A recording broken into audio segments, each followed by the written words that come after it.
आदरणीय मंच समोर बसलेले बंधू भगिनी, जय भवानी तरुण मंडळ यांच्या या व्याख्यानमालेतलं चौथं पुष्प म्हणून मी आज तुमच्या समोर उभा आहे. थोडा उशीर झाला, थोडा मी टाइम पाहतो, कारण आम्ही सगळे न्यूज चॅनलवाले थोडंसं वेळेवर प्रोग्रामच्या हिशोबाने पळावं लागतं. पण आज मी ऑफिस अक्षरशः गाडीत बसलो असताना गेस्ट हाऊसला माझ्या ऑफिसमधनं फोन आला की ट्रम्प का ट्वीट आया है, सीज फायर हो गया, अभी लाइव जाना पड़ेगा. मी तसंच उलट्या पावलांनी पळत गेलो वापस गेस्ट हाऊसला आणि ट्रम्पचं ट्वीट वाचल्यावर तळपायाची आग मस्तकात गेली आणि मग एक अर्धा तासाचा प्रोग्राम देत लगेच मी इथे आलो. एका अर्थाने बरं झालं सीज फायर झाली, कारण या व्याख्यानमालेमध्ये काय बोलावं, विषय असा होता ज्वलंत की त्याच्यावर कितीतरी प्रश्न समोर ठेवायचे, कितीतरी वस्तुस्थिती जी वास्तविकता आहे देशातली ती तुमच्या समोर ठेवायची. परंतु युद्धकालीन जर स्थिती असली तर नेहमी आपण सरकारच्या सोबत उभे असतो, कारण त्यावेळेला देश असुरक्षित असतो. देशासाठी जेव्हा आपले सैनिक लढत असतात तेव्हा कमीत कमी आपण सगळ्यांनी मिळून त्यांना साथ द्यावी, हा एक नेहमीचा एक परंपरा आहे आपली. आणि आम्ही वेगळी पत्रकारिता करत नाही, त्यामुळं आम्ही आमच्या न्यूज चॅनलला ठरवलं ज्या दिवशीपासून युद्धस्थिती निर्माण झाली त्या दिवशी आम्ही फक्त मिनिस्ट्री ऑफ डिफेन्सने दिलेले वक्तव्य आणि त्याच्यावरच आम्ही सीमित राहिलो. पण अशा वेळेला सुद्धा ज्यांनी कधी वॉर रिपोर्टिंग केली नाही, ज्यांना कधी डिप्लोमॅसी काय आहे हे माहीत नाही, असे आमचे अँकर्स तोंडा वाटेल ते वायफळ गोष्टी करत होते. त्यामुळे देशाची पण स्थिती बिकट झाली. शेवटी सारखं देशाला सांगावं लागलं, डिफेन्स मिनिस्ट्री, एक्सटर्नल अफेअर मिनिस्ट्रीला, की अरे बाबांनो तोंड साळून बोला, मूर्खासारखं बोलू नका, नुसत्या कराचीवर हमला करू नका, कुठल्या लाहोरमध्ये आम्हाला घुसवू नका. त्यामुळे देशाची प्रतिमा नेहमी म्हणजे वाईट होत असते आणि कुठे ना कुठे त्रास होतो. पण हे जेव्हा सीज फायर झालं तेव्हा मला वाटलं की चला देवानी माझी ऐकली, काहीतरी प्रार्थना ऐकली, कमीत कमी मी आता मन मोकळेपणाने तुमच्याशी बोलू शकतो, कारण आता सीज फायर झाला. त्यामुळे पुन्हा स्थिती नॉर्मल झाली आणि पुन्हा देशाला प्रश्न विचारायचे, सत्तेला प्रश्न विचारायचे, सत्तेसमोर जे वास्तविकता आहे ते मांडण्याचा प्रयत्न करायचा. हे एक पत्रकाराची एक मूलभूत कर्तव्य असतं. फार वाईट स्थिती आहे पत्रकारिताची आपल्या. इतकं दुर्दैव आहे आमच्या पत्रकारिताचं की नुसती पत्रकारिता करणाऱ्या माणसाला सुद्धा तुम्ही स्वागत करता आणि म्हणावं लागतं की हे फार मोठं काम करत आहे. अहो मी फक्त पत्रकारिता करतो, ही पत्रकारिता प्रत्येक पत्रकारांनी करावी हीच अपेक्षा आहे. परंतु काय सांगावं, जेव्हा पत्रकारितेच्या नावाखाली पत्तलकारिता चालते, पत्रावळीवरचे उष्ट खायला लोक तयार असतात दिलेल्या पैशाला, आणि मग शेवटी व्यक्तिपूजा लोक करत असतात आणि त्या व्यक्तिपूजेपायी या पत्रकारिताचे सगळ्यांनी अक्षरशः 12 वाजलेले आहेत. अक्षरशः पत्रकारिता म्हणजे आता स्वतःला पत्रकार म्हणणं सुद्धा लाजिरवाणं झालेलं आहे. अशा स्थितीमध्ये आज आपण इथे आहोत. पुन्हा एक वेळा आपण सगळ्यांतर्फे, या मंडळातर्फे, पिंपरी चिंचवडच्या लोकांतर्फे पुन्हा एकदा भारतीय सैन्याला सॅल्यूट करतो की त्यांनी कमीत कमी प्रत्येक ठिकाणी जेव्हा जेव्हा देशावर संकट आलं तेव्हा तेव्हा ते आपल्या छातीचा कोट करून सीमेवर उभे होते आणि त्यांनी कधीही ज्याला सुप्रीम सॅक्रिफाईस म्हणतात ते करायला मागं पुढे पाहिलं नाही. पण मूळ विषयाला हात घालायच्या अगोदर, कारण सीज फायर झालंय आणि सीज फायर झाल्यानंतर मला वाटतं त्याच्यावर पहिले 2 शब्द मी बोलू इच्छितो. ते म्हणजे ट्रम्पचं जे ट्विट होतं, त्या ट्रम्पच्या ट्विटमध्ये हे होतं की रात्रभर दोन्ही देशांच्या लोकांशी निगोशिएट केल्यावर शेवटी असं ठरलं की दोन्ही देश तुरंत सीज फायर करतील. या दोन्ही देशांनी कॉमन सेन्स वापरला, हे फार बरं केलं, हा त्याचा शब्द होता. आणि त्या शब्दावर माझं ऑब्जेक्शन होतं. कॉमन सेन्स कशाला म्हणतो हे अमेरिकेच्या राष्ट्रपतीला सुद्धा कळतं का? भारताच्या छातीवर येऊन यदि अतिरेकी आमच्या लोकांना गोळ्या घालून मारतात आणि त्याचा हिशोब चुकता करण्यासाठी यदि आम्ही आतंकवाद्यांच्या ठिकाणावरला नष्ट करतो तर मग तो युद्ध कसलं झालं? आम्ही आमचा अधिकार वापरला. हा कॉमन सेन्स ट्रम्प साहेबांचा कुठे जातो जेव्हा हमास आणि इस्रायलचं युद्ध होतं तेव्हा ते इस्रायलच्या पाठीमागे का उभे असतात? रशिया युक्रेनचं युद्ध होतं आणि त्या युक्रेनच्या राष्ट्राध्यक्षाला आपल्या घरी बोलावून धमकावतात. त्यामुळं हे अक्षरशः लाजिरवाणी गोष्ट आहे. आज हा अधिकार आहे या देशातल्या लोकांना आपल्या सरकारला विचारायचं आहे. सरकार आपलं आहे. आपण पाकिस्तान पूर्णपणे दबत आला होता.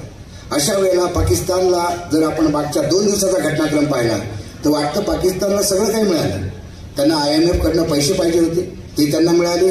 त्यांना विधान पाहिजे होता कारण त्यांची फजिती झाली होती, ते त्यांना मिळालं. आणि शेवटी आम्हाला काय मिळालं? आम्हाला आजही सगळे पूर्ण जगातले देश म्हणतात की आम्ही अतिरेक्यांच्या हल्ल्यावर आम्ही निषेध करतो, पण पाकिस्तानचा निषेध कोणी करत नाही. ही लाजिरवाणी गोष्ट आहे. आपल्या देशाची विदेश नीती जी आहे ती कुठेतरी फेल झालेली आहे. त्यामुळे इथे चुकतं आपलं, इथे चुकतं. पाकिस्तान मुर्दाबाद यांना पुढच्या वेळेला काही झालं का बॉर्डरवर पाठवा सगळं, प्रश्न तो आहे. आणि हे सगळं वरपासनं पंतप्रधानापासून खाली तुमच्यापर्यंत हेच चालू आहे. नुसतंच घोषणा देतो आणि बोलतोय आपण. प्रश्न तो आहे की आज जर सीज फायर झालं तर काय ट्रम्प साहेबांनी गॅरंटी घेतली की याच्या पुढे कुठलाही अतिरेकी हमला होणार नाही?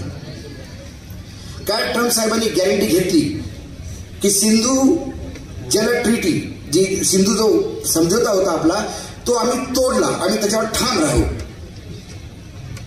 हे पुन्हा भारताने साष्टांग दंडवत घातला ट्रम्प समोर आणि आपलं सगळं जे झालं गेलं ते विसरून पुन्हा पाकिस्तान हा नाग आहे. त्याचा फणा जोपर्यंत तुम्ही जोरदारपणे चिरत नाही पायाखाली, तोपर्यंत तो आपल्याला डसायचं सोडणार नाही. तो सारखा दंश मारेल आणि त्यांच्या दंशापायी आपण किती दिवस या तर त्याचे दात काढून फेकले पाहिजे, नाही तर त्याला ठेचला पाहिजे. आणि आज अशी वेळ होती, सैन्याचं मनोबल होतं, सर्व काही होतं, पण शेवटी बुद्धाचा देश आहे. ते सगळे म्हणतात आमच्या पंतप्रधानांना फक्त बुद्ध बाहेर गेल्यावर आठवतो. हा प्रश्न आहे त्यांचा फार मोठा. ते विदेशात गेले की म्हणतात की ये बुद्ध का देश है, युद्ध नहीं चाहता. लेकिन बुद्ध का देश पे यदि युद्ध लादा गया तो जब बुद्ध युद्ध करता है तो इसका कोई सानी नहीं होता.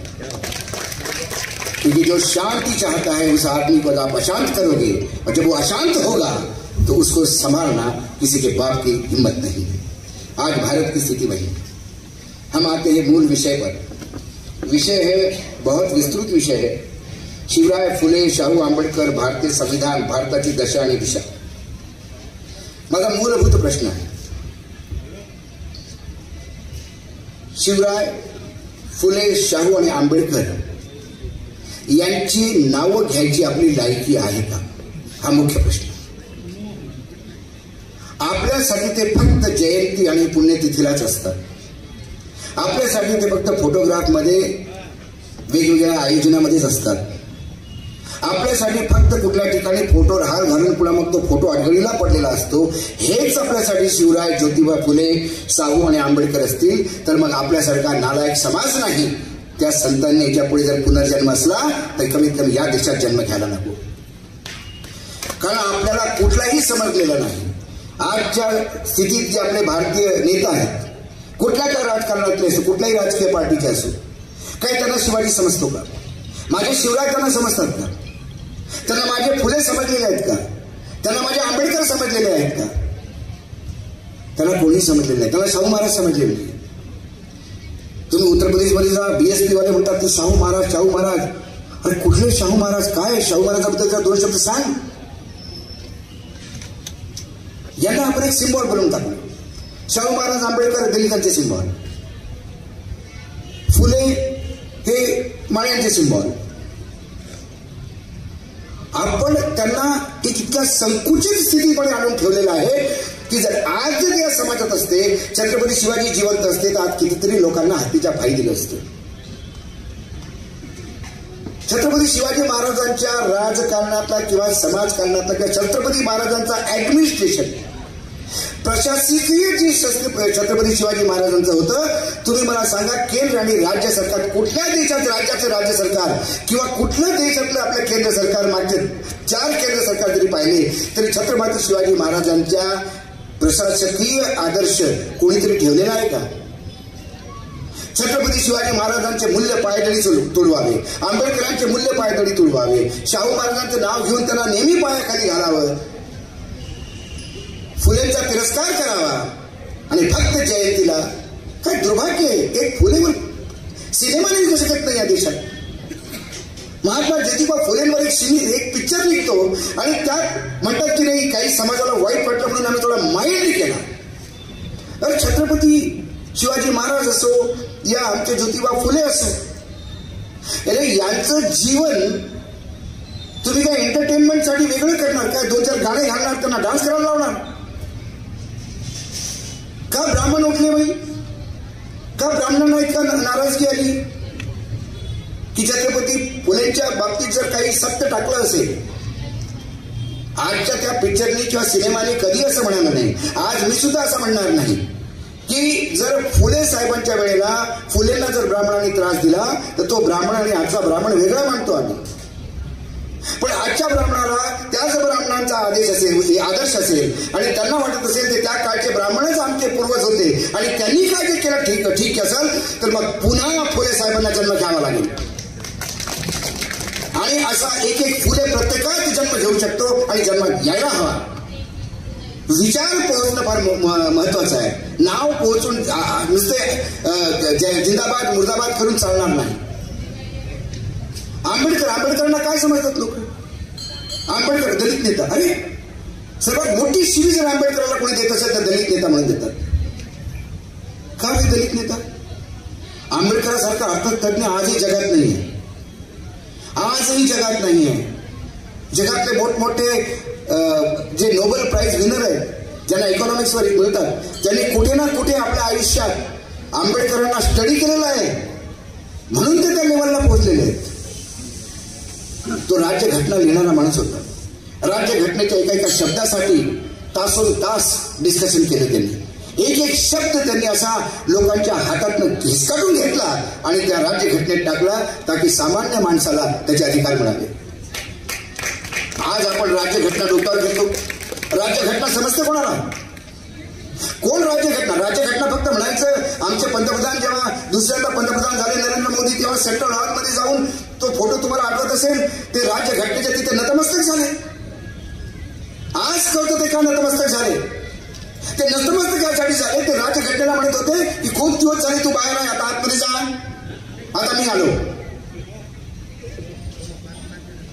राज्यघटनेला तुम्ही वेळोवेळी पायदळी तोडत आलेला आहात आणि अशा वेळेला तुम्ही म्हणता की आम्ही राज्यघटनेची इज्जत करतो. एक मूर्ख खासदार तो म्हणतो की या देशाच्या मुख्य न्यायाधीश, सर्वोच्च न्यायालयाच्या मुख्य न्यायाधीशांनी देशात तोडण्याचं आणि देशात आग लावण्याचं काम केलं आणि त्यानंतर JP नड्डा अध्यक्ष आहे निर्लज्जपणे म्हणतो हे त्याचे विचार आहेत, आम्हाला काही घेणं देणं नाही. आम्ही न्यायपालिकेला फार आदर करतो, न्यायपालिकेला आम्ही कस्टोडियन मानतो की तो कस्टोडियन आहे संविधानचा, राज्यघटनेचा. मग तो जर कस्टोडियन असला तर या देशाचा उपराष्ट्रपती सर्वोच्च न्यायालयाला का समोर जाऊन डोक्यावर घेतो? का म्हणतो की सर्वोच्च न्यायालय स्वतःला फार मोठी पार्लमेंट समजते? कोणी दिला अधिकार उपराष्ट्रपतींना? उपराष्ट्रपती पदाची एक गरिमा असते, पण त्या गरिमामय पदावर जर तुम्ही अतिशय निर्लज्ज आणि बेशरम माणसाला बसवलं तर त्या उपराष्ट्रपदाची प्रतिमा खाली होते, त्याची गरिमा खाली होते. आणि कमीत कमी त्या उपराष्ट्रपती पदाचं एक वैभव आहे, त्या वैभवाला तुम्ही वागवू नाही शकत तर कमीत कमी त्याला पायदळी तोडू नका. का सर्वोच्च न्यायालय का नाही म्हणणार? राज्यघटनेची एक फ्रेम आहे आणि त्या फ्रेम मध्येच तुम्हाला जे काय कायदे बनवायचे आहेत त्याच कायद्यात बनवायचे. तुम्ही असे कायदे बनवू शकत नाही की ज्यांनी राज्यघटनेचा ढाचा चरमरायला लागेल. आणि 2014 नंतर हे होत आहे. लोक म्हणतात खूप वेळा राज्यघटनेमध्ये अमेंडमेंट झाले, खूप झाले अमेंडमेंट खूप झाले, पण वेळोवेळी समयानुसार झाले. पण राज्यघटनेचा जो मेन ढाचा आहे तो ढाचा कधीही बदलू दिला नाही. आमचे अधिकार आहेत त्या अधिकारामध्ये वाढ झाली पण कधीही कुठला अधिकार कमी झाला नाही. ही राज्यघटना जर आज तुमच्या समोर असेल आणि या राज्यघटनेला तुच्छ मानून आम्हाला राज्यघटना बदलवायची आहे, 370 लोक आम्हाला पाहिजे असे म्हणणारे जर नेता या पार्टीत जिवंत आहेत आणि नंतर ती पार्टी 240 म्हणजे टेक्निकली 180 एडीआरचा रिपोर्ट आहे. 60 सीट मशीनच्या भरोश्यावर आल्या, अशा 240 वर येऊन कोबड्या घेऊन जर हे सरकार असेल तर या देशातल्या जनतेला मी नतमस्तक करतो, साष्टांग दंडवत करतो की त्यांनी या देशाची राज्यघटना वाचवली. ते खरे बाबासाहेब आंबेडकरांचं नाव घेण्याची त्यांची अवकात आहे. त्यांनी घ्यावं नाव, बाकी लोकांना ते अधिकारच नाही. आज आपण बोलतो की जात पात के सिवाय हम काम करेंगे. गडकरी का क्लिप सुना होगा, जो करेल जो बोलेल जात त्याला मारेल मी लात. ते म्हणाले ना. माझा गडकरी साहेबांना ते प्रश्न आहे, जिथे जिथे डबल इंजिनचे सरकार आहे तिथे तिथे मागे असलेल्या जातीच्या लोकांवरच का अत्याचार होतात? दलितांच्या पोरीलाच का घरातनं उचलून जाऊन तिच्यासोबत व्यभिचार होतो? कोणी ठाकूर किंवा ब्राह्मण पोरीसोबत असं का होत नाही? याचा अर्थ असा नाही की त्याच्यासोबत झालं पाहिजे. आमच्यासाठी स्त्री स्त्री आहे, आमच्यासाठी ती यात माता आहे, भगिनी आहे, पुत्री आहे. कुठली का स्त्री असेल. आणि मग बिल्किस बानो तिचे अत्याचार तिच्यावर ऐकल्यावर अंगावर म्हणजे माणूस हे होऊन जातो, चलबिचल होऊन जातो. 8 लोकांना घेऊन ती परिवाराला घेऊन ती पळते आणि पाठीमागं तथाकथित मारेकरी तिच्या पाठीमागं शेतात जातात. त्या गरोदर बाईच्या हाती 3 वर्षाची मुलगी आणि 8 लोकांचे तलवारीने मारून टाकलं जातं. 8 लोकांची हत्या होते आणि त्यानंतर तिच्या मुलीला हातात घेऊन जमिनीवर आपटून आपटून मारलं जातं त्या आईसमोर. इथंच थांबत नाही तर ते 7 नराधम तिची इज्जत लुटतात सामूहिक. त्यानंतर त्या सगळ्यांना सर्वोच्च न्यायालयाने सजा दिली, आजीवन कारावास. गुजरात सरकार त्यांना सोडतं आणि ते जेव्हा बाहेर येतात तेव्हा बीजेपी के जय बोलने वाले लोग उनका जुलूस निकालते हैं, उनका स्वागत करते हैं. म्हणजे कुठल्याही बाईची इज्जत तुम्ही अशी पाळता? अरे काय, कुठल्या तुम्हारी औकात भी है कि तुम छत्रपति शिवाजी महाराज का नाम लो? ये छत्रपति शिवाजी ही थे कि रामजा के पटेल ने जब व्यभिचार किया और छत्रपति की उम्र भी क्या थी तब, 10-12 साल. दादोजी कोंडदेव ने पूछा छत्रपति जी क्या करना चाहिए, शिवराय क्या करना चाहिए इनको? शिवबा बोले हाथ पैर कलम करो, जान से मत मारो. हाथ पैर कलम करो और इसको वेशी पे टांग दो. त्याचे हात पाय तोडून त्याला वेशीवर टांगा आणि जनतेला कळू द्या की आई बहिणीच्या इज्जतीवर हात घालणाऱ्याचे छत्रपती शिवाजी महाराजांच्या या राज्यात काय होतं. आणि इथे तुम्ही बहिणीवर इज्जत लुटणाऱ्यांचे तुम्ही स्वागत करता. हे तुमचं आहे. एक बाबा डेरा सच्चा सौदा, त्याला सजा झाली. एका पत्रकाराची हत्या केली, सजा झाली. 2 स्त्रियांची इज्जत लुटली म्हणून त्याला सजा झाली. सुप्रीम कोर्टाने त्याला सजा दिली. पण हरियाणा पंजाबमध्ये निवडणुका आल्या की त्याला पॅरोल मिळतो. तो बाहेर येतो, यांना निवडून जिंकायला मदत करतो आणि वापस जातो. जे राजकीय दल बलात्कारियों से मदद लेते हैं उनकी नीयत क्या होगी, उनकी स्थिति क्या होगी, उनकी मानसिक स्थिति क्या होगी, उनकी कल्चर क्या होगी, त्यांची संस्कृती काय असेल हे तुम्ही ओळखायला पाहिजे. पण काय होतं, 1500 रुपये दिले की आपण बोलतो.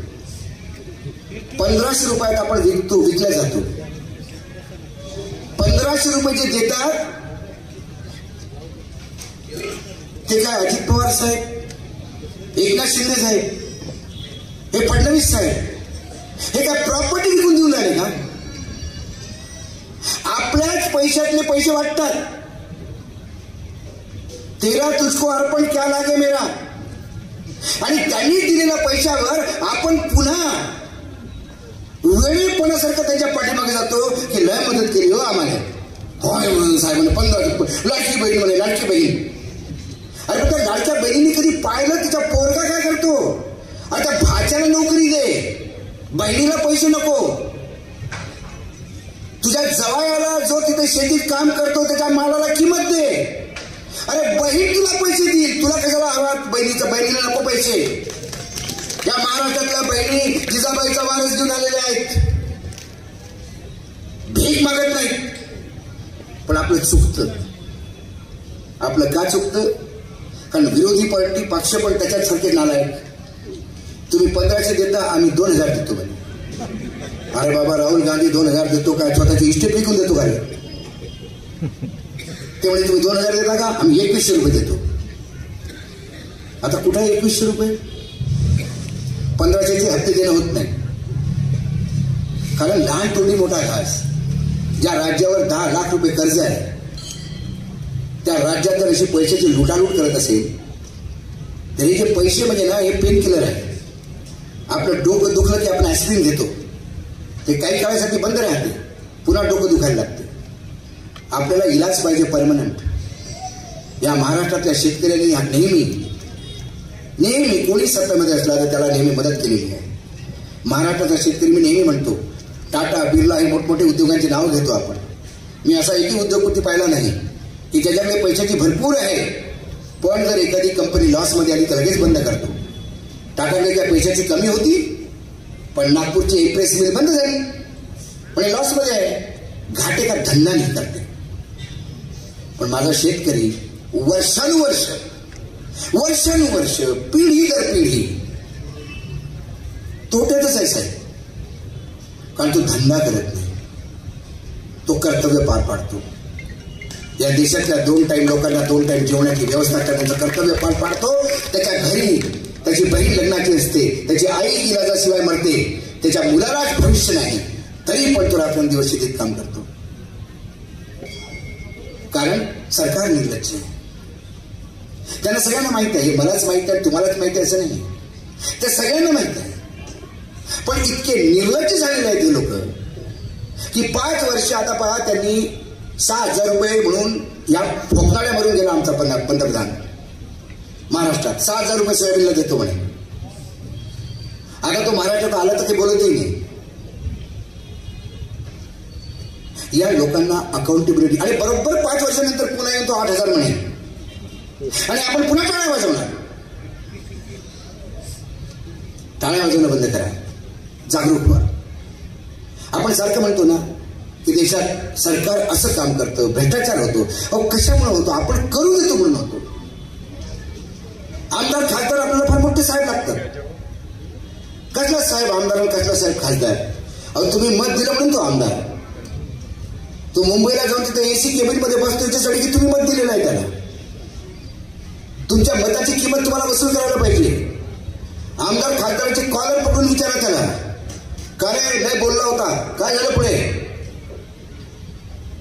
जेव्हा लोक बोलायला लागतील, जब रास्ते सुनसान हो जाते हैं तो संसद आवारा हो जाती है. संसद का आवारापन यदि रोकना हो तो आपके कंठ में आवाज होनी चाहिए, आपको सवाल पूछना चाहिए. और इस सरकार को सबसे बड़ी तकलीफ है आवाज सवाल पूछने वालों की. ये संविधान के खिलाफ इसलिए नहीं कि आंबेडकर जी ने इसकी अध्यक्षता करके लिखा है ना, ये संविधान के खिलाफ इसलिए कि संविधान हमें पूछने का अधिकार देता है, संविधान हमें बोलने का अधिकार देता है.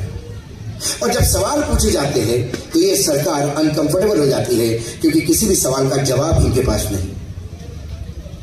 आप सत्ता में बैठे, बिल्कुल बैठे. जब आप सत्ता में बैठे तो आपके खर्चे भी हम ढोते हैं. करोड़ों रुपए. यहाँ पे अजीत पवार जाता होगा, 10 गाड़ियां आगे पीछे जाती होगी, टो टो टो टो लाइट में जाता होगा. कोणाचा खर्च आहे तो? तुमचा, माझा आहे. अजित पवारच्या घरी काही तेलाच्या विहिरी नाही आहेत, आपला खर्च करतो तो. जेव्हा तो आम्ही तुझा इतका खर्च करतो, तर ज्या कामासाठी तुला पाठवलं कमीत कमी ते तू काम कर. आणि नाही केलं तर आपण विचारलं पाहिजे. आपण विचारतच नाही. ते आले की आपण साहेब साहेब म्हणून लोटांगण लावतो. आणि त्यांना वाटतं की अरे इथे तर गुलामाची फार मोठी फौज आहे, सगळे शेपटे हलवत असतात, म्हणून तो अरेरावी करून बोलतो. अरे मग असं, मग त्याच्यामध्ये पाणी नाही धरणामध्ये, तर म्हणजे काय लग्न करू का? हे हे हे जो अहंकार आणि हा बदतमीजी जो है ना, वो इसलिए आई है कि हम उनको बदतमीजी करने का अधिकार देते हैं. आरेला जर तुम्ही कार्य म्हटलं, ये औकात में रहेंगे, और इसके लिए आपको काम करना है.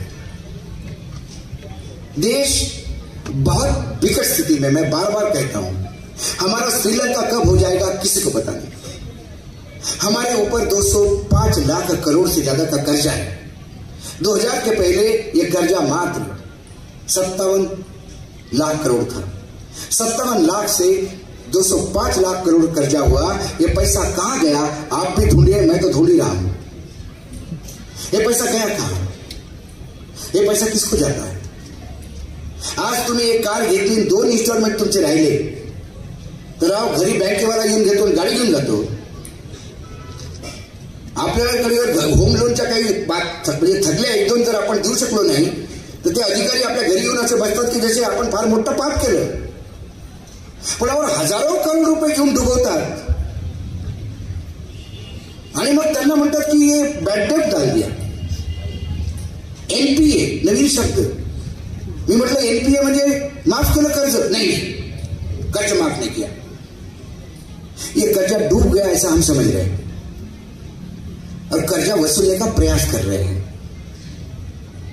मागच्या 15 वर्षापासून कर्जा वसूलने का प्रयास ही चल रहा है, कर्जा नहीं आ रहा है. नया कानून निकला. पहले ये कानून था कि कोई डिफॉल्टर है तो उसको फिर कर्जा नहीं मिलना चाहिए. तो नया कानून ये कहता है कि यदि कोई डिफॉल्टर है और कोई नया काम शुरू करता है तो फिर उसको कर्जा दो. ये दुकानी है. त्यामुळे देश खाली चाललाय. शाळासारखी मूलभूत एज्युकेशन, आज आपण फुलेंबद्दल बोलतोय, काय शिक्षणासाठी त्या माणसाने काय नाही केलं, आपलं आयुष्य वेचलं. आज आपण सगळे इथं मी बोलतोय आणि तुम्ही तिकडे ऐकताय, आपण वाचू शकतो, लिहू शकतो. हे सगळं याच्यामुळे आहे की आपला बाप होता, त्याने इतकं काम केलं, समाजाशी लढला, आयुष्य दिलं, बरबाद झाला स्वतः, पण शिक्षण आपल्यात आणलं. आज आपण ज्या स्थितीत आहोत तुम्ही बोलू शकतो आणि तुम्ही ऐकू शकता. आज महाराष्ट्रामध्ये शाळा दत्तक घ्यायला सांगितलं सरकारनं. सरकारकडे पैसा नाही दत्तक घ्यायला शाळेसाठी. शाळा दत्तक घेता का कोणी? दत्तक घेता का कोणी? मुख्यमंत्री म्हणतो. आणि मग मुंबईच्या चांगल्या चांगल्या ठिकाणच्या, पुण्याच्या चांगल्या चांगल्या ठिकाणच्या शाळा अंबानी अडाणी दत्तक घेणार. 4 वर्षांनी म्हणणार आता या शाळेला मोठं करायचं आहे, मग आम्हाला इथं बिल्डिंग बनली द्या मोठी, मग 2 मजल्यावर शाळा असणार, बाकी 25 मजल्यावर त्यांचे ऑफिसेस असणार. धंदा आहे इनके. शिक्षण हे जे मूलभूत अधिकार आहे तो हमारे राज्य सरकार और केंद्र सरकार ने धंधा बना दिया. और आज फिर हम कहते हैं कि ज्योतिबा फुले को स्वागत करो, हार पहना. अरे हार पहनने के पहले हाथ थर थर काटते हैं ऐसे. किस अधिकार से मैं हाथ पहनाऊं? यदि मैं बोल नहीं सकता, यदि मैं सरकार की इस एजुकेशन पॉलिसी पे बोल नहीं सकता, सरकार की इस मनमानी पे यदि मैं बोल नहीं सकता, तो थू है मुझ पर यदि मैं ज्योतिबा फुले जी का नाम लेता हूं. तो ये अधिकार ही नहीं मुझे. कितने हम में से लोग सरकार को पूछते हैं, सरकार प्रायव्हेट शाळेत म्हणजे नाही, सरकारी शाळेत काही चांगलं नाही, प्रायव्हेट शाळेत का? बाई प्रायव्हेट शाळेत, सरकारी शाळेत काय चांगलं नाही? जोड्याने मारा मास्तरला, कसा शिकवत नाही. पण आपला हात मोकळे. आपल्याला प्रत्येक ठिकाणी भगतसिंग पाहिजे शेजारच्या घरात, कोणी बोलायलाच नको. माझ्याकडे खूप लोक प्रश्न घेऊन येतात, म्हणाले आप विरोधी पार्टी के नेता हो, आप उठाओ. बोले नहीं आप उठाओ इसको. मैंने आप क्यों नहीं उठाते? मेरे 2 शुगर मिल रहे हैं. हे राज्य त्या काँग्रेसला महाराष्ट्रात अध्यक्ष बनत नव्हता हो. त्या बंटी पाटलाला अध्यक्षपद दिलं तो नहीं बाबा मेरे बहुत सारे एजुकेशन इंस्टीट्यूट है, शुगर मिल है, वो ईडी लग जाती है पीछे, मैं अध्यक्ष नहीं बनूंगा, मैं पार्टी को मदद करूंगा. मग शेवटी सबका शोधला त्यांनी. बोले तेरा क्या है? बोला मेरा कुछ नहीं, ना मैं शाला है, ना मेरा पास कुछ है, ना मेरा पास लोगों का संग्रह है, ना मेरे पास जनता पे पकड़ है, ना मैं कांग्रेस का कोई ज्ञान है. बोले आप अध्यक्ष बन जाओ. हे दुर्भाग्य आहे विरोधी पार्ट्याचं. कारण सत्तेमध्ये असताना बक बक बक बक खात गेले, खाताने ढेकरही दिला नाही. आणि आता ते ईडीला पाहिलं की उलटे येते, जेवढं खाल्लं तेवढं बाहेर पडते. मग ईडी नको. छत्रपती शिवाजी महाराज आमच्यात आता उपमुख्यमंत्री म्हणजे पहिले मुख्यमंत्री होते, आता उपमुख्यमंत्री झाले. एकनाथ शिंदे साहेबांचा फार मोठा सत्कार झाला शिंदेची पगडी वगैरे घालून. आज मला जेव्हा तुम्ही पगडी घातली तेव्हा माझ्या डोक्यावर जबरदस्त भार होता.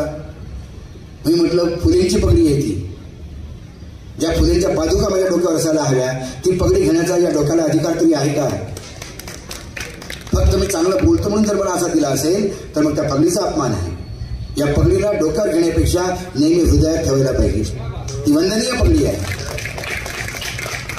पण त्यांचा मोठा सन्मान झाला.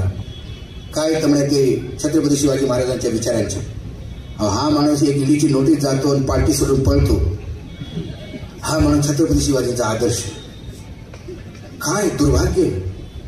महाराज असते त्यांना वाटलं असतं मी कशाला महाराष्ट्रात जन्माला आलो, त्याच्यापेक्षा युरोपला जन्माला आलो असतं तर मला चांगलं भलं झालं असतं, सुधारले तरी असते लोक.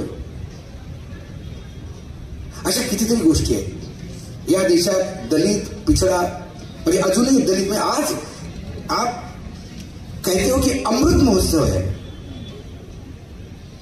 अरे कौन सा अमृत, कसला अमृत? हा विषकाल है. आज भी दलित मध्य प्रदेश, राजस्थान, यूपी, गुजरात में जहां डबल इंजनों की सरकार है, आज भी दलित को यदि अपनी बारात घोड़े पे निकालनी पड़ती है और उसके लिए पुलिस प्रोटेक्शन चाहते हैं तो थोड़े ऐसी सरकारों पे. क्यों दलित घोड़ी पे नहीं बैठ सकता? गुजरात में एक दलित लड़के ने गॉगल पहन लिया तो सवर्णों ने मारा उसको. उत्तर प्रदेश में एक दलित लड़का इंजीनियरिंग कॉलेज से अपने मामा के गांव आया, एक कुएं से पानी निकाला तो उसकी जान ले ली क्योंकि वो सवर्णों का कुआं था. तर मग कसं आपण बाबासाहेब आंबेडकरांचं नाव घ्यायचं, ज्यांनी महाराष्ट्रात 14 तळ्यांना सगळ्यांसाठी ओपन करून दिलं. आजही जर आपण हँडपंपनी पाणी घेतल्यावर जर एखादा मृत्यू होत असेल तर मग हे सरकार करतं काय?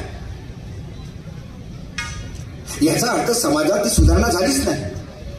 आणि समाजात काही सुधारणा भीतीयुक्त असायला हव्यात.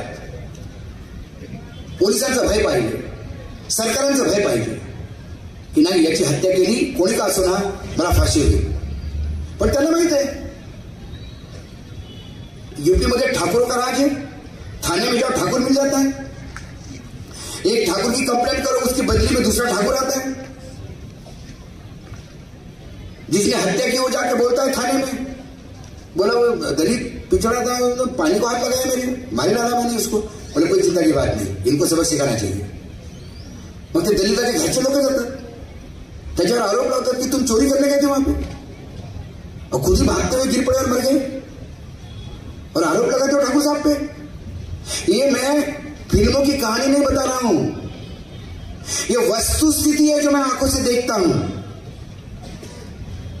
और तब दलितों की नेता मायावती चुप रहती है. चंद्रशेखर आजाद बड़ी बड़ी बात करने वाले, वो जो चंद्रशेखर है उत्तर प्रदेश में चुनाव जीतते दलितों के नाम पे, वो चुप हो जाते हैं. क्यों चुप होते हैं?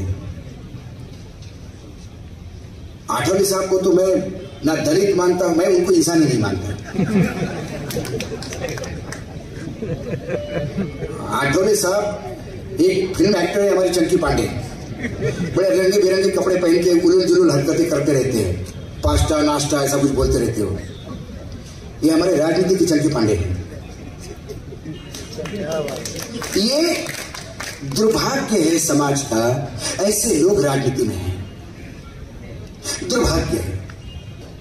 कल कोई ये कहेगा कि भाई आठवले को दुर्भाग्य कहा, दलितों के खिलाफ बोलता है वानखड़े. मैं आठवले में दलितों की वजह से नहीं, आठवले की वजह से ही मैं बोलता हूं दुर्भाग्य राजनीति का. एज अ पर्सन मैं बोलता हूं दुर्भाग्य राजनीति का. क्या दलित समाज में नेता नहीं? एक से एक नेता है. दलित समाज में आप उठ के देखिए, एक से एक आपको आईएएस ऑफिसर भी मिलेगा, उद्योगपति भी मिलेगा, लेकिन उसको आगे कहां आने देंगे? क्योंकि राजनीति में चरण चाटने वाले चाटुकार चाहिए, राजनीति में सवाल पूछने वाले लोग नहीं चाहिए, चाहे किसी भी राजनीतिक दल के हो. खड़गे साहब अपने आप को दलित समझते हैं, खड़गे साहब दलितों की बात करते हैं. एक दिन हमने पूछा कि आप जब दलितों पे अत्याचार होते तो आप क्यों नहीं बोलते? तब आप बोले नहीं, मुझे आप सिर्फ दलितों की नेता मत बोला करो, मैं कांग्रेस का नेता हूं। मैं कांग्रेस का नेता हूं तो फिर कांग्रेस की कल्चर क्या है? क्यों नहीं आंदोलन खड़ा होता? एक भी दलित लड़की की हत्या होती तो आंदोलन खड़ा क्यों नहीं होता? किसी दलित के मुंह के ऊपर पेशाब किया जाता है तो आंदोलन खड़ा क्यों नहीं होता? सवाल यह है, समाज मर चुका है, वाकई मर चुका है। क्योंकि या तो समाज को इतना दे दो, इतना नशा करवा दो कि उसको पता ही नहीं कुछ। तो जो एक तो इन्होंने राम नाम का जो नशा करवा दिया है, जो हिंदुत्व का जो बताते हैं, इनके बाप को भी मालूम नहीं हिंदुत्व क्या है। ये जितने भी करनी सेना और ये जितने भी वो सेना वाले लोग थे, इनको सबको बॉर्डर पे भेजना चाहिए था। सही समय था इस बार कि बहुत तलवारें लेके नाचते हो, चले जाओ वहां पे। अभी प्रत्येक ठिकाणी कॅश करायचं। आमच्यावर बंदी येते कारण युद्धाचा समय आहे, वेळ आहे, तुम्ही असं बोलायला नको। पण पहलगाम पे जब हमला हुआ तो पाकिस्तान ने एक डिजाइन किया कि इस बार हिंदू पूछ के मारो, ताकि भारत में हिंदू मुसलमान दंगे हो जाए। जब भारत जलने लगेगा तो पाकिस्तान के लिए रोशनी होती है। लेकिन इस देश के हिंदू और मुसलमान भाइयों ने दोनों ने मिलकर पाकिस्तान के प्लान को फेल किया। लेकिन उस पाकिस्तान की मदद कौन कर रहा था? कौन एजेंट है पाकिस्तान के भारत में? सही मायने में हमारे न्यूज चैनल जो लगातार ये बोल रहे थे हिंदू बोल के मारा, हिंदू बोल के मारा, हिंदू बोल के मारा। बंगाल का बीजेपी का वो नेता शुभेंदु अधिकारी, वो लड़की जिसका पति मर गया, महिला, वो रो रही है, उसको बोले हिंदू बोल के मारा, बोल हिंदू बोल के मारा, बोल हिंदू। कोई चैनल दिखाने को तैयार नहीं कि जो लोग बचे हैं वो मुसलमानों की वजह से बचे हैं।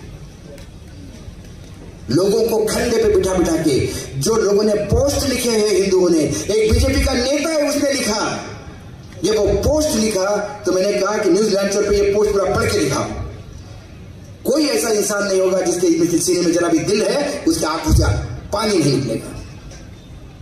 उसने कहा कहां रखूंगा मैं, कहां एहसान, किस जन्म में, कितने जन्म लूंगा इसके एहसान चुकाने के लिए कि मेरी पत्नी और बीवी पीछे छोड़नी पड़ी। पत्नी ने कहा कि तुम बेटे के लोग निकल जाओ, ये महिलाओं को नहीं मार रहे हैं, तुम भागो। वो आदमी कहता है कि एक घोड़े वाले ने, मुसलमान ने मेरे बेटे को खंडे पी लिया और वो 18 किलोमीटर दौड़ के होटल पहुंचा। रास्ते में मैं थक के गिर गया। मैंने कहा कि तू एक काम कर, मेरा बेटा एड्रेस बता देगा, तू उसको घर पहुंचा देना, ये अकेला वारिस है मेरे परिवार का। उसने कहा साहब आपके वारिस को भी कुछ नहीं होगा और आपको भी कुछ नहीं होगा। वापस आया, उसको उठाया और उसके हाथ से खींचते हुए ले गया। एक पैसा नहीं लिया उसने। उसको कहा कि आपके पास कुछ खाने की व्यवस्था है, नहीं तो मैं भी कुछ घर से ले आऊं। उस मुसलमान को दिखाने में शर्म आती है आपको? एक मुसलमान काम अच्छा करता है तो उसको दिखाने में शर्म आती है क्योंकि वो मुसलमान है, आपको सूट नहीं होता। केरल के एक गांव की कहानी है। केरल में बहुत हिंदू मुसलमान करते ना ये लोग। केरल में एक गांव है जहां गांव की जो ग्राम देवता है तिची जत्रा असते, तिची पूजा आहे, 3 दिवसाची तिची यात्रा आहे। तो तिच्या यात्रेचं निमंत्रण देण्यासाठी तो देवीची जी पालखी आहे ती चर्चमध्ये जाते रविवारच्या दिवशी। चर्चमध्ये रविवारची परेड झाल्यावर त्या पालखीला चर्चच्या आतमध्ये घेतलं जातं। हिंदू पद्धतीने त्या चर्च तिची पूजा करते आणि मग म्हणते की आम्ही सगळे ख्रिश्चन भाऊ बंधू आम्ही देवीला येणार। आणि मग ते जाऊन त्या देवीला पूजा करतात। आणि आपण इथं ख्रिश्चनांना मारतो, कन्वर्जन किया कोई भी ख्रिश्चन का पीठ इसको। त्या लोकांना राष्ट्रद्रोहाची शिक्षा देऊन त्यांना फाशी दिली पाहिजे। ज्या लोकांनी हा कॉल दिला होता कि पहलगाम पे हमला होने के बाद जितने भी कश्मीरी बच्चे पढ़ रहे हैं, 20,000 बच्चे पढ़ रहे हैं भारत में, उनको पीट पीट के वापस करो। और चंडीगढ़ के लोगों ने बच्चों को पीटा है और लोगों को वापस भेजा है। यदि वो कल बच्चा जाके बंदूक उठाएगा तो उसके जिम्मेदार चंडीगढ़ के लोग नहीं तो कौन है? कौन है? बच्चों को बीच में एजुकेशन, जो सेकंड ईयर इंजीनियरिंग में पढ़ रहा है, एमबीए में पढ़ रहा है, उसको भगा दिया आपने क्योंकि कश्मीर में लोग मारे गए हमारे। किसने मारे? औरंगजेब ने संभाजी महाराज की हत्या की, सारा दुनिया जानती है। उसके बाद संभाजी को गाड़ दिया औरंगाबाद में। क्या उसके बाद तारा रानी का समय नहीं था? क्या उसके बाद मराठा साम्राज्य समाप्त हो गया था? उसके बाद क्या बाजीराव पेशवे का समय नहीं आया था? क्या मराठी साम्राज्य खत्म हो गया था? लेकिन किसी ने सोचा तब कि औरंगजेब की कब्र खोदनी है? किसी ने नहीं सोचा, क्योंकि हर एक को औरंगजेब को महाराष्ट्र भूमि में गाड़ दिया, इसका अभिमान था। ये दिल्ली से आया था महाराष्ट्र पे कब्जा करने, ये यही गाड़ दिया हमने। यह है मराठा साम्राज्य और यह है महाराष्ट्र। लेकिन उसके बाद ये लोग शुरू हो गए, संभाजी के वंशजों से ज्यादा इनको तकलीफ हो गई। कब्र खोदो, कब्र खोदो, क्या मिलेगा वहां पे? मिट्टी भी मिलेगी क्या? ये जो कब्र खोदो बोलने वालों की यदि अपने इनका घर का इतिहास देखा जाए तो इनमें भी 10 गद्दार मिलेंगे आपको। क्योंकि छत्रपति शिवाजी महाराज को यदि औरंगजेब ने मारा है तो औरंगजेब ने अपना धर्म निभाया, वो दुश्मन था। औरंगजेब छत्रपति शिवाजी महाराज नहीं था। औरंगजेब बहुत ही वाहियात किस्म का बादशाह था, जिसके लिए मानवीय मूल्यों का कोई ये नहीं था। उसके लिए दुश्मन का सर गले से हटाना ये उसकी प्राथमिकता थी। और रावण से अपेक्षा करोगे कि वो राम को धन्यवाद कहेगा किसी बात के लिए? तो औरंगजेब तो यही कहेगा। लेकिन इस संभाजी महाराज को, जो मराठा साम्राज्य का छावा था, औरंगजेब की सुहृद किसने किया? उनकी कब्रें खोदी ना जाके। जिसने छत्रपति शिवाजी महाराज को आगरा लेके गया, उसके वंशज तुम्हारे यहां अभी उप मुख्यमंत्री है राजस्थान में, तुम्हारे पार्टी में। और तुम आज औरंगजेब की बदला लेने की बात करते हो। तो यदि औरंगजेब का बदला लेना है तो फिर बदला उस यशवंत सिंह का भी लेना होगा, जिसने छत्रपति शिवाजी महाराज के साथ धोखा करके आगरा में उसको जेल करवा दी थी। तब आपके हाथ पैर खुल जाते हैं, क्योंकि आपका हिंदुत्व, राष्ट्रवाद, आपका छत्रपति शिवाजी महाराज के प्रति प्रेम, आपका अंबेडकर के प्रति प्रेम, ये सब्जेक्टिव है। राजनीतिक दलों के लिए ये चारों नाम एटीएम है चुनाव के समय के। चुनाव आ गया, इनकी पूजा कर दी, इनका नाम ले लिया, भाषणात आपण कोणाचे शरद पवारांपासून आपण फडणवीसांचे भाषण ऐका, सगळ्यांचे भाषण ऐका। ज्योतिबा फुले, शाहू महाराज, छत्रपती शिवाजी महाराजांची ही धरती आहे, आता आम्हाला माहित आहे। पण तुमच्यासारखे औरंगजेब का पैदा झाले या धर्तीवर, तो प्रश्न आम्हाला आहे। कारण राष्ट्रसेवेच्या नावाखाली, देशसेवेच्या नावाखाली, समाजाचा बदल करण्याच्या नावाखाली तुम्ही फक्त आपल्या तिजोऱ्या भरलेल्या आहेत। जेव्हा जेव्हा आंदोलन होतात तेव्हा शेतकऱ्याची मुलं का मरतात? दलितांची मुलं का मरतात? कोणा मंत्र्याचा, आमदाराचा, खासदाराचा मुलगा मरताना पाहिला का कधी? कधी बातम्या आल्या का? त्यांची मुलं बाहेर, त्यांची मुलं विदेशात पडतात। आणि हे आम्हाला मराठीचा अभिमान सांगतात। मराठी शाळेत शिकलं पाहिजे, मराठी आपली मातृभाषा आहे। आणि तुझं पोरग कुठं? तो तुला पापा पापा म्हणतो ना, तो विदेशात शिकायला जातो।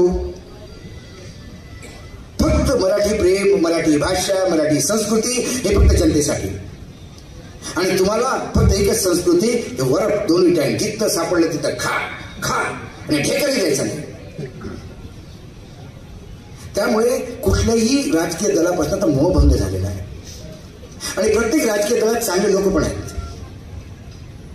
त्या चांगल्या लोकांना जर वर आणायचं असलं तर एक जनतेचं काम आहे। एक खोटं बोलणारे, एक तडीपार टाईप लोक, हे जर आपल्याला भारतीय स्वातंत्र्य आणि आपले अधिकार सांगत असेल तर याच्यापेक्षा म्हणजे आपल्याला किती मूर्ख समजतात ते। आणि आपण सारखं मूर्खाचं सर्टिफिकेट रोज घेतो त्यांच्याकडनं, रोज त्यांचं ऐकून। मन की बात बोल रहा है, सब सुनो, चौरावर असे पाहतात मन की बात। अरे कसली मन की बात?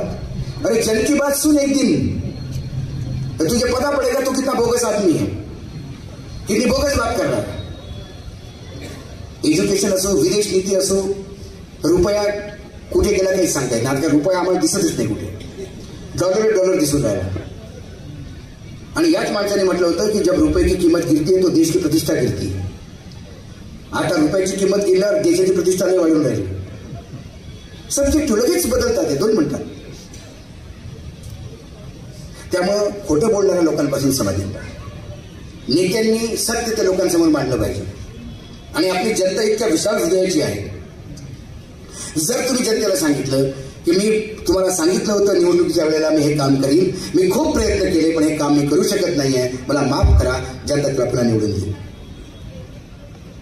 पण हे रोडचं काम याच्यासाठी करत नाही कारण यांना कमिशन देणारा कॉन्ट्रॅक्टर मिळत नाही. प्रश्न तो आहे. मला एक वेळा गडकरी म्हणाले की अरे तू आता गावी चालला तर आपण आम्ही कसा जबरदस्त रोड केलाय, नागपूर ते पुसद पार तुला मजा येईल. मी तिकडनं वापस आलो. मी म्हटलं मला पहिले 7 तास लागायचे पुसदला जायला, याही वेळेला 7 तास लागले. म्हणजे कसं म्हणलं आर्मीपर्यंत 3 तासात गेलो, आर्मी दिग्रज पुसद 4 तास. म्हणे हो तो रोडच कोणी तयारच नाही म्हणे बनवायला. म्हणलं का? म्हणे संजय राठोड 60% मागतो म्हणे. मी त्याला म्हटलं म्हणे अरे काय 60% मागत असतात का कोणाला? ही वस्तुस्थिती आहे देशाची. मी अतिशयोक्तीने बोलत आणि मी नावाजून बोलतो. मला पाहिजे त्यांनी मला कोर्टात खेचावं म्हणजे मी सांगतो त्यांना काय आहे. त्यामुळे मी निराशावादी नाही, माझी आशा मी तुमच्यात पाहतो. या देशाचा भाग्योदय आहे, हे ग्रहण लागलेलं आहे देशाला 2014 पासून. ते ग्रहण व्हायला पाहिजे. अटल बिहारी वाजपेयींचं सरकार होतं पण ते असं राज्यघटनेला पायदळी तोडवत नव्हतं. अटलजीचं सरकारही होतं, खोटं बोलणारं नव्हतं, थापा मारणारं नव्हतं. अटलजीचं सरकारही होतं, खोटे आकडे घेणारे नव्हते. अटलजीचं सरकारही होतं पण मशीनमध्ये कधी हेरफेर केला नाही. जर तुम्हाला लोकसभेच्या जेव्हा जे.पी. नड्डा म्हणाले की मी न्यायालयाची, आमची पार्टी न्यायालयाच्या प्रत्येक आदेशाचा, निर्णयाचा मान ठेवते, मग न्यायालयाने तो निर्णय दिला होता की निवडणूक आयोगावर जेव्हा तुम्ही अपॉइंटमेंट कराल त्यावेळेला पंतप्रधान, लीडर ऑफ अपोजिशन, विरोधी पक्षनेता आणि सर्वोच्च न्यायालयाचा मुख्य न्यायाधीश तिघांनी करावा. का तुम्ही कायदा बदलला? का तुम्ही असं म्हटलं की मी माझा मंत्री आणि म्हणजे आम्ही दोघं जे ठरवतेच? मग तुम्हाला स्वतःचाच जर माणूस आणायचा असला, जर तुम्ही आपला भोपू आणून बसवला, तुमचा टॉमी तिथं बसलाय शेपटा हाणणारा पामिलियन पुत्र, ते जर तसे तिथं बसलं तर ते कधी त्या निवडणूक आयोगावर निष्पक्ष काम करेल? आणि निवडणूक आयोगच निष्पक्ष काम करत नसेल तर मग निवडणुका निष्पक्ष कशा? मग तुम्ही सत्तेचे पडले ते निवडून आले कसे? काय बीजेपीच्या कुठल्याही नेत्यांना जरा सांगा बरं, एकत्र म्हणजे जेव्हा ते एकटे असेल तेव्हा सांगायचं, खाऊन तुम्हाला खरंच वाटलं होतं का तुम्हाला एवढे सीट मिळतील? नाही मिळाला ना मग ते पण 100 सीटवर घोळ. आणि मग पुन्हा आपण आंबेडकर साहेबांचं नाव घ्यायचं. त्यांनी कधी विश्वासही केला नसेल की इतके नतद्रष्ट लोक येतील, इतके मूर्ख, इतके लालची, समाजाला विकणारे स्वार्थापोटी असे नेता या देशात जन्माला येईल आणि त्यानंतर या राज्यघटनेचे ते विल्हेवाट लावतील असं कधी त्यांनी स्वप्नात ठरवलं नसतं.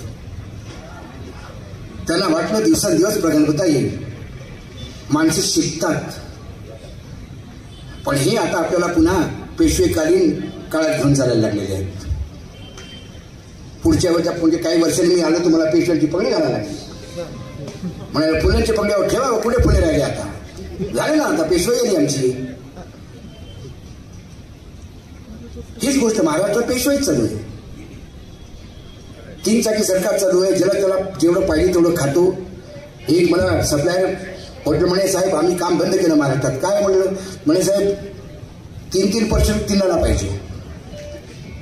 म्हणजे म्हणे 6% 9% झाले.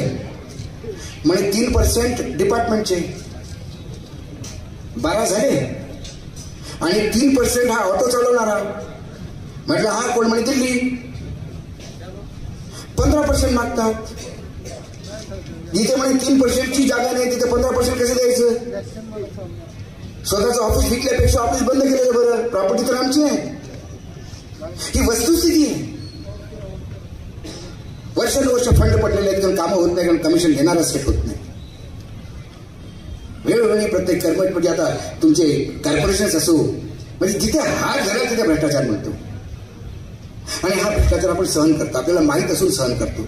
आपण ऐकतो, तुम्ही मला म्हणता की सगळे अहो तुमचं युट्यूब आम्ही खूप ऐकतो, पण मला प्रत्येक वेळा विचार पडतो ऐकून फरक काय, ऐकून काय फरक पडतो.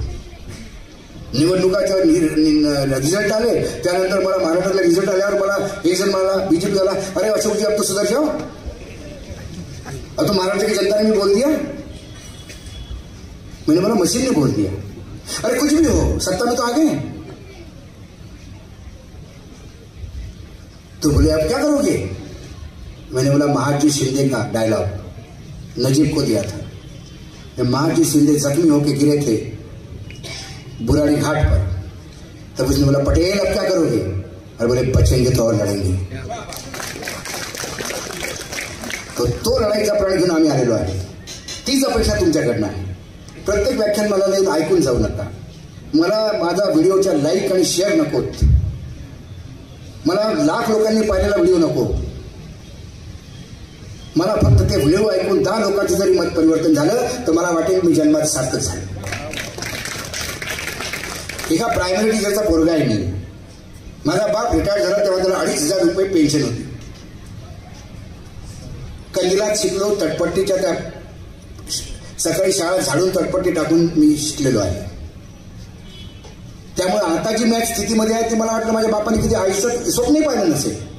तेव्हा आम्ही विमानात बसेल पोरग, मोठ्या हॉटेलमध्ये राहील, खूप देवाने दिलं, आणि मी पुन्हा त्या स्थितीत जायला तयार आहे. मी 2,500 रुपये महिन्याला पुन्हा जीवन जगायला तयार आहे, जर समाजात परिवर्तन होत असेल तर. म्हणून मी घाबरत नाही. आता अध्यक्ष म्हणाले की आम्हाला भीती वाटते. अरे कशाची भीती, हे भेळकट आपल्याला मारतील.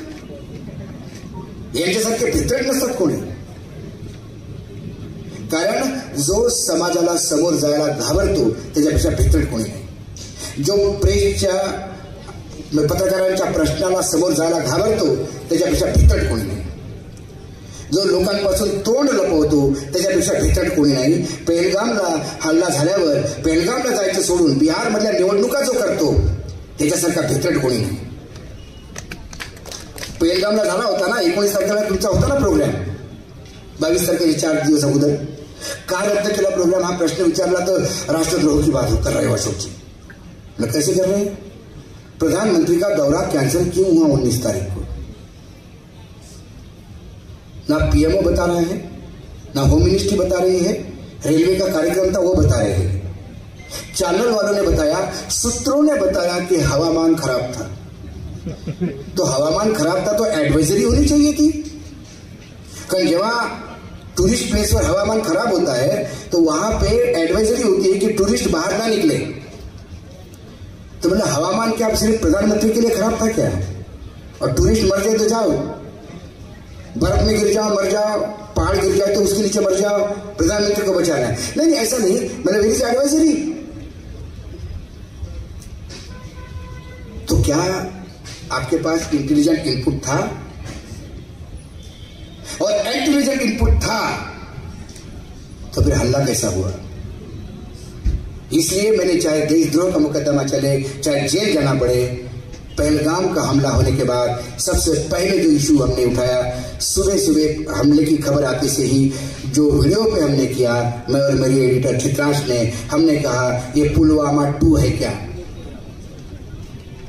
क्योंकि पुलवामा हुआ, होने दिया या करवाया गया, यह प्रश्न आज भी अनुत्तरित है. आज भी इसका कोई जवाब देने को तैयार नहीं. जम्मू कश्मीर के गवर्नर चिल्ला चिल्ला के कह रहे हैं कि ये हम बोल रहे थे कि मत करो, फिर भी करने दिया. अब पहलगाम के हमले से फायदा किसका हुआ. 23 लोग मर गए, फायदा किसका हुआ. फायदा बीजेपी का हुआ. बड़े बड़े पोस्टर लग रहे हैं, मोदी जी है तो मुमकिन है, टोपी लगा के. भारतीय आर्मी, कौन आर्मी, सारा क्रेडिट मोदी जी. मोदी जी ने किया, मोदी जी है तो पाकिस्तान को सिखा दिया. बिहार के चुनाव हैं, क्या बिहार के चुनाव कैश किए जाएंगे. और यदि इनमें जरा भी थोड़ी इज्जत होगी जरा भी मर्यादा होगी और जरा भी थोड़ी कुछ शर्म बची होगी तो भी पूरे चुनाव में कभी पहलगाम और पाकिस्तान की इस युद्ध का जिक्र नहीं करना चाहिए। लेकिन हर रोज करेंगे, हर रोज करेंगे। वहां पहलगाम के लोगों की अर्थियां उठी नहीं थी कि इन्होंने जाके बिहार में जाकर ललकारा कि जवाब देंगे हमले का। वो बोलने के लिए आपको पहलगाम जाना चाहिए था। बिहार के राजनीति के राज्य में जाके बोलने की जरूरत नहीं थी, क्योंकि ये मुर्दों को भी बेचेंगे, शहीदों को बेचेंगे, क्योंकि वोट चाहिए। जिसका लक्ष्य सिर्फ सत्ता पाना और सत्ता पाना ही है, ऐसी सत्ता के लालची हमेशा लोकतंत्र, संविधान और ये हमारे तमाम महापुरुषों के विचारों के हत्यारे होते हैं। ये बात आप गांड बांध के सुन लो। इसलिए मैं कहता हूं, बोलते रहूंगा। विषय इतना है कि मैं 4 घंटे बता सकता हूं एक एक सब्जेक्ट पे। मैं एजुकेशन पे, फॉरेस्ट पॉलिसी पे, इस पे, क्योंकि 24 घंटे यही काम कर रहा हूं। समय की सीमा भी होती है। मैं यही दिल्ली से आया हूं, आके आपके बीच में खड़ा हो गया हूं। मुझे फर्क नहीं पड़ता कि लाख लोग देख रहे हैं कि 20 लोग बैठे हैं। मेरे सामने 25 भी लोग बैठे हैं तो मैं बोलूंगा, क्योंकि मुझे लगता है 25 में से 2 ने भी विचार मेरे लेके गए। तो सवाल कुछ नहीं करना है, सवाल करने की आदत डालनी है। ये मूलभूत अधिकार है हमारे। बाबा साहब ने दिए हुए अधिकारों का यदि हम उपयोग नहीं करेंगे तो बाबा साहबों को लगेगा कि मैंने ऐसे नपुंसक फौज के लिए काम किया कि जो शायद अपने अधिकारों के बारे में जानते भी नहीं और अधिकारों को लेना आता भी नहीं। क्योंकि घोड़े को पानी तक ले जा सकते हो, पानी घोड़े को पीना होता है। हमारे बाप ने संविधान तो बना दिया, हमें अधिकार तो दे दिए, असीम अधिकार दिए। क्या कभी कभी सवाल उठता है कि उस अधिकार के लायक हम है कि नहीं? क्योंकि अधिकार तो दिए, उस अधिकार की बात करने वाला कोई नहीं। नीचे मुंडी करके सब सहन करते हैं, क्यों? किस बात का? कहीं अन्याय होता है तो मेरे साथ नहीं हुआ करके चुप क्यों? आज उसका नंबर है, कल आपका आ सकता है। अंदर का इंसान क्यों नहीं जागा होता? आखिर इन तमाम महापुरुषों की जिनके फोटो लगी है, इन्होंने लड़ाई इंसान बनने की तो लड़ी है। आप जानवर ही थे ना। हम जानवरों जैसा व्यवहार ही तो होता था, मटका लगा के गले में घूमना पड़ता था। यदि हमें इंसान बनाने की लड़ाई में इन्होंने अपना सर्वस्व दे दिया और हमें इंसान बना लिया, तो कम से कम फिर इंसान, यदि उन्होंने हमको बनाया तो हम इंसान हैं, ये दिखाने का समय आ गया है। और ये समय विचारों को आदान प्रदान करने का समय, ये मशाल है। एक जगह से दूसरी जगह लगाते जाओ, जोर से जोर जलानी पड़ेगी। हर जगह आपको ये काम बहुत मुश्किल है, क्योंकि आपको समाज से लड़ना होगा, आपको कई जगह से लड़ना होगा। अंत में अभी पढ़ रहा था एक कविता, मुझे बहुत अच्छी कवि की याद आई, और वर्तमान उस कविता के साथ ही मैं आज का ये सब उद्बोधन खत्म करूंगा। कवि ने लिखा है कि नफरत उगाने में समूचा राष्ट्र हो। ध्यान से सुनिएगा, वर्तमान स्थिति का आकलन है कि नफरत उगाने में समूचा राष्ट्र हो, जबकि शीर्ष पे बैठा कोई धृतराष्ट्र हो। जब इश्क से डर और मीरा को जहर, जब जात पर महजब पर हो रहा है कहर, जब खून की प्यासी हमारी कौम हो, जब न्याय करने वाले सब मौन हो, तब जरूरी है कि मन को शुद्ध कर ले, आंबेडकर कर ले, साहू कर ले, फुले कर ले। मात्र ऊंचा मत करिएगा, अपने आप में आंबेडकर जिंदा करिएगा, फुले जिंदा करिएगा, छत्रपति शिवाजी महाराज जिंदा करिएगा, साहू जिंदा करिएगा। और जिंदा करने के लिए छत्रपति शिवाजी महाराज की वेशभूषा नहीं करनी पड़ती। छत्रपति शिवाजी महाराज विचारों का जो प्रचार प्रसार करो, विचारों का अपने जीवन में आकलन करो। बहुत मुश्किल है छत्रपति शिवाजी महाराज बनना, बहुत मुश्किल है फुले बनना, बहुत मुश्किल है आंबेडकर बनना, बहुत मुश्किल है साहू बनना, बहुत मुश्किल है। लेकिन मुश्किल काम करोगे तो ही तो इंसान कहलाओगे। क्या सिर्फ उन्हीं की पूजा करोगे, क्या आपका नाम लेने वाला नहीं होगा? मैं हमेशा कहता हूं कि आने वाले समय ऐसा समय नहीं आ जाए कि श्राद्ध का दिन हो और आपके पोते आपको थाली परोसने के बजाय आपके फोटो के ऊपर जूते मारे कि हमसे पूर्वज इतने नालायक थे कि आज भारत को ये समय आया है। कम से कम अपने भविष्य के लिए हमने हमारी जिंदगी जी ली है।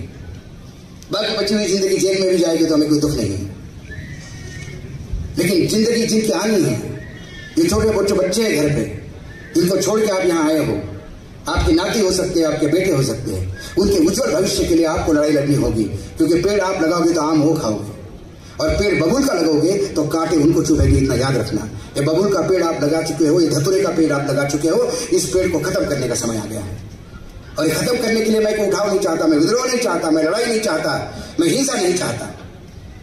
ये करने का समय आपको मिलता है। 5 साल में एक बार एक बटन दबाने का 20 सेकंड मिलता है। उस 20 सेकंड में जात पात अपना दूसरे का छोड़ के ऐसा आदमी चुनाव जितवाए जो काम कर सके, जो आपका सेवक बन सके, जो आपका बाप बन के नहीं। आज आपने इतनी भारी तादाद में आके मुझे सुना, मैं धन्यवाद देता हूँ। ट्रम्प का ही धन्यवाद दूंगा कि सीज फायर हो गया तो इतना बोल पाया, नहीं तो अभी तक पुलिस आ जाती यहाँ पे, उठाओ इसको उठाओ। ऐसे समय में देश में करना है, लेकिन सवाल उठेंगे। और हमने तो तुरंत सीज फायर के बाद ही आप जब मेरा वीडियो जो देखते हैं, अभी वीडियो आ गया होगा, लाइव था सीज फायर, 28,000 लोग लाइव देख रहे थे उसको जब मैं बोल रहा था, तो तब भी मैंने सवाल पूछा, और सवाल पूछने का सिलसिला जारी रहेगा। बीच में गैप देना पड़ता है जब राष्ट्र की बात आती है, राष्ट्र समर्पण की बात आती है। एक भारतीय होने के नाते इतना तो कर्तव्य मैं करता हूँ, लेकिन इसका मायना ये नहीं कि मैं भूल गया हूँ। सवाल की बौछार होती रहेगी, गरीबों की वेदनाओं को शब्द देते रहेंगे। ये एक यज्ञ है, इस यज्ञ में तो मैंने अपनी आहुति देना शुरू कर दी। मैं देखूंगा नहीं कि मेरे हाथ जलते हैं कि नहीं, क्योंकि मुझे इस यज्ञ की जो परिणति है वो देखनी है। जो भारत बाबा साहेब अम्बेडकर जी ने देखा था, जिस भारत की कल्पना, जिस महाराष्ट्र हिंदवी स्वराज्य, हिंदू नहीं हिंदवी स्वराज्य की कल्पना छत्रपति शिवाजी महाराज ने की थी। साहू महाराज ने एक सामाजिक परिवर्तन की बात की थी। ज्योतिबा फुले जी ने जो सपना देखा था, उस सपने को साकार हम करेंगे। उन्होंने तो हमको रास्ता दिया है। यदि वो सपने को साकार हम नहीं कर पाते तो हम उन नाकारा बच्चों के जैसे हैं जिनको बाप कोसता है मरते समय कि मैंने कुपूत जन्म को दे दिया, मैंने क्या नहीं किया और इसने मुझे किस लायक छोड़ा। कम से कम वो लांछन मत लगाइएगा। सब जीते हैं, सब मरते हैं, सब अपनी जिंदगी जीते हैं, कुत्ते बिल्ली भी जी जाते हैं। हम इंसान हैं, हम पढ़े लिखे इंसान हैं, हम उनको मानने वाले इंसान हैं। इसीलिए आप आए हैं। आप सब वो लोग हैं जो इन तमाम महापुरुषों को प्यार करते हैं। मैंने कुछ नहीं किया, मैंने एक बूस्टर डोज देने का प्रयास किया। यदि आप में कुछ लोग होंगे जिनको मेरी भाषा गलत लगी होगी तो गालियां खाने के लिए मैं तत्पर हूँ। यदि आपको लगा कि मैंने अच्छा बोला होगा, मेरे विचार कुछ अच्छे हैं, तो धन्यवाद आयोजकों को दीजिएगा, धन्यवाद हमारे कामरे साहब को दीजिएगा जिन्होंने मुझे बुलाया। हमारे भापकर साहब है जो लगातार प्रयास कर रहे थे कि नहीं किसी भी हालत में मुझे भेंट देना है। मैंने बोला बिल्कुल मैंने आऊँगा, क्योंकि मेरे पुराने संबंध है, मुझे लगता है समाज के लिए लगातार लड़ते हैं, तो मैंने कहा कि मैं आऊँगा। आपका भी एक यज्ञ है, उसमें थोड़ी आहुति देने का प्रयास करूँगा।